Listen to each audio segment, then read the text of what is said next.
Ils arrivèrent en effet, ces fameux comices. Dès le matin de la solennité, tous les habitants, sur leurs portes, s'entretenaient des préparatifs.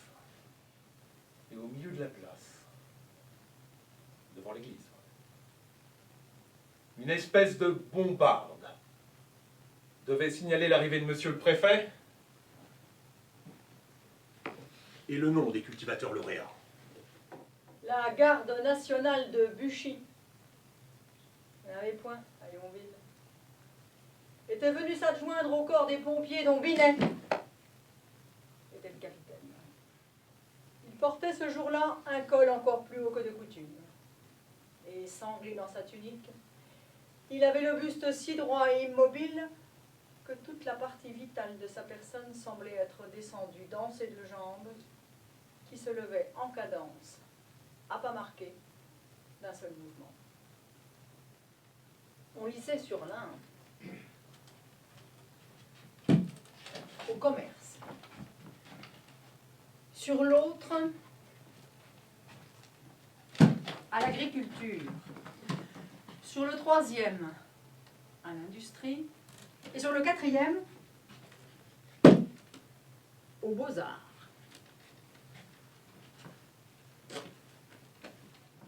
Serviteur, excusez-moi, je suis pressé. Il faut se tenir au courant de la science, par les brochures et papiers publics, être toujours en haleine afin d'indiquer les améliorations. Voyez les autres. On ne comprend rien. Une gargote semblable. Et tenez, le voilà, l'heureux. Bonsoir, monsieur l'heureux. Au plaisir. C'était le moment de l'examen. Et les cultivateurs, les uns après les autres, entraient dans une manière d'hippodrome que formait une longue corde portée sur des bâtons.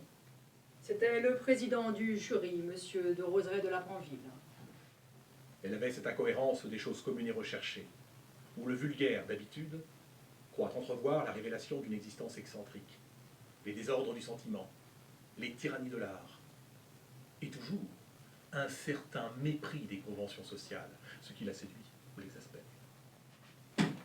C'était Létiboudois, le fossoyeur, qui charriait dans la multitude les chaises de l'église. Les villageois qui avaient chaud se disputaient ces chaises, dont la paille sentait l'encens. Balancez! Halte! Par file à gauche!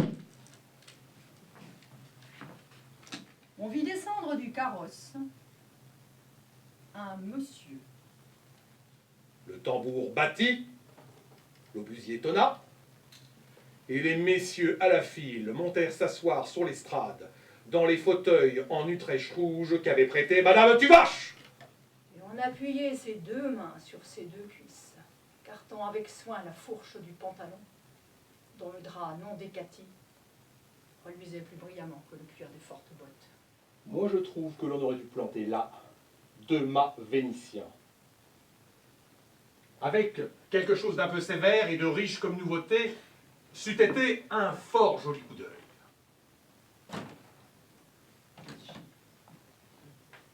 Il y eut une agitation sur l'estrade, de longs chuchotements, des pourparlers. Enfin, monsieur le conseiller se leva. On savait maintenant qu'il s'appelait Lieuvin. Qu'il me soit permis, d'abord, avant de vous entretenir de l'objet de cette réunion d'aujourd'hui, qu'il me soit permis, dis-je, de rendre justice à l'administration supérieure, au gouvernement, aux monarques messieurs, à notre souverain, à ce roi bien-aimé, à qui aucune branche de la prospérité publique ou particulière n'est indifférente, sachant d'ailleurs faire respecter la loi, comme la guerre, l'industrie, le commerce, l'agriculture et les beaux-arts. Mais, messieurs, que si écartant de mon souvenir ces sombres tableaux, je reporte mes yeux sur la situation actuelle de notre belle patrie. Qui vois-je? Vous sentez le besoin de faire à cette personne confidence de votre vie, de lui donner tout, de lui sacrifier tout. On ne s'explique pas, On se devine.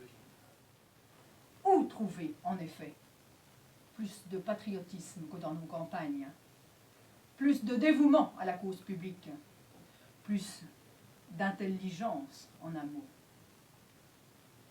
Et je n'entends pas cette intelligence superficielle, vénornement des esprits oisifs, mais plus de cette intelligence profonde et modérée, qui s'applique par-dessus toute chose à l'amélioration commune, au soutien des États, fruit du respect des lois et de la pratique des devoirs.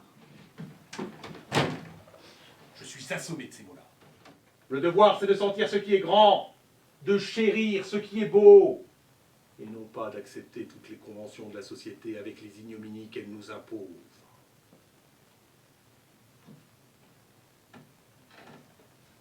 Cependant, Mais non! il faut bien suivre un peu l'opinion du monde et obéir à sa morale. Ah, L'agriculture? L'agriculteur, messieurs, qui ensemençant d'une main laborieuse les sillons féconds des campagnes, fait naître le blé. Le blé?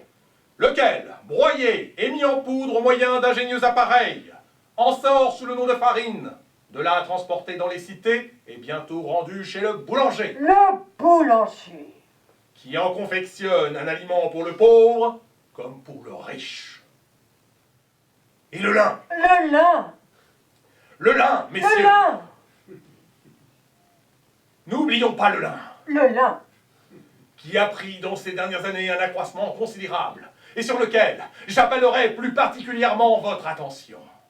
Il n'avait pas besoin de l'appeler, car toutes les bouches de la multitude se tenaient ouvertes devant lui, comme pour boire ses paroles.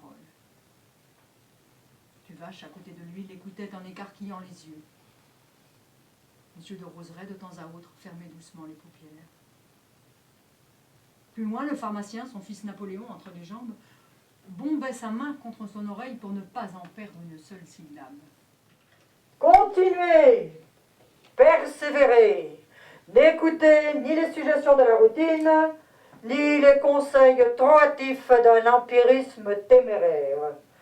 Appliquez-vous surtout à l'amélioration des sols, aux bons engrais, au développement des races chevalines, bovines, ovines et porcines. Que ces comices soient pour vous comme des arènes pacifiques où le vainqueur en sortant tendra la main au vaincu et fraternisera avec lui dans l'espoir d'un succès meilleur.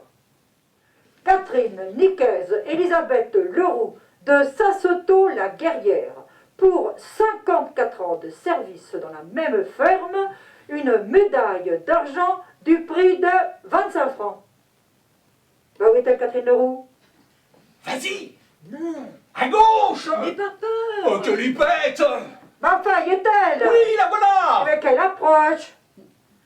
Approchez, vénérable Catherine Nicaise Leroux. Approchez, approchez. À ce moment, le fiacre du conseiller sortit de l'auberge. Son cocher, qui était ivre, s'assoupit tout d'un coup. Et l'on voyait par-dessus la capote, entre les deux lanternes, la masse de son corps qui se balançait de droite et de gauche, selon le tangage des soupentes. Je voudrais qu'on l'inscrivît hebdomadairement, à la porte de la mairie, sur un tableau ad hoc, le nom de tous ceux qui, durant la semaine, se seraient intoxiqués avec des alcools. D'ailleurs, sous le rapport de la statistique, on aurait là, comme des annales patentes, qu'on irait au besoin... Excusez. Rassurez-vous. Monsieur Binet m'a certifié que les mesures étaient prises. Nulle flamèche ne sera tombée. Les pompes sont pleines. Allons dormir. Ma foi, j'en ai bien besoin. Mais qu'importe. Nous avons eu pour notre fête une bien belle journée. Oh oui. Bien belle. Vers 6 heures, un banquet dressé dans l'herbage de Monsieur Liégeard a réuni les principaux assistants de la fête. la plus grande cordialité n'a cessé d'y régner.